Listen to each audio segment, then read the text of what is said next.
An attack on innocent civilians in the dead of the night. Emergency workers struggling to identify victims and body parts in the rubble of an airstrike. Parts of the Tajura migrant detention center were brought to the ground.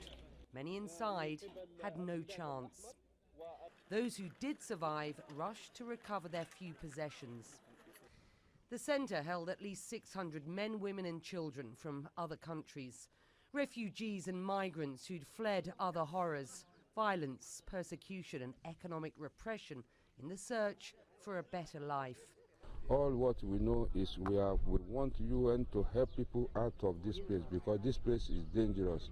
There's some people that are stranded here. They don't know what to do. They don't know where to go. The UN says there needs to be more than just condemnation.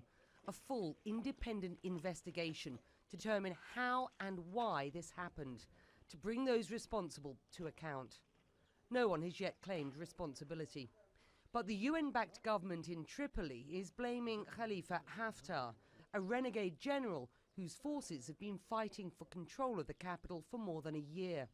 It is simply not acceptable that civilians are targeted, that the target of military action are area of the town where it's known that civilians are present and living, and therefore knowing very well that the likelihood of high civilian casualty is very high. But the victims here had no part to play in the battle, and yet they paid the ultimate price. Becky Anderson, CNN, Abu Dhabi. Well, a popular tourist spot in Italy has been rattled by one of the world's most active volcanoes. One hiker was killed in a series of eruptions on the island of Stromboli. Much of the island was engulfed in smoke and ash, and local reports say some tourists jumped into the sea to escape the lava flows. Firefighters have targeted hotspots with water dropped from the air.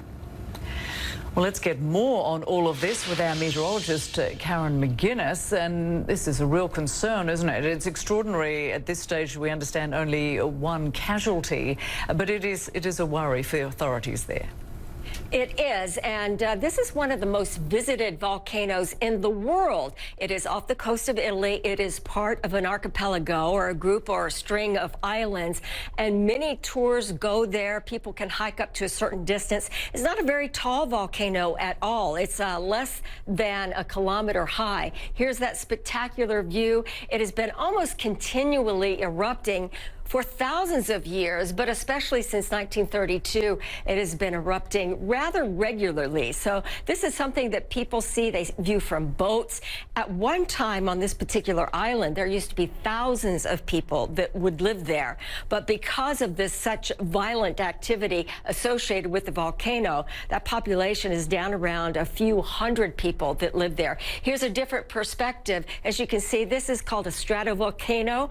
It is not one of those really tall peaks that you see, but it is very active. And so there's quite this tourism industry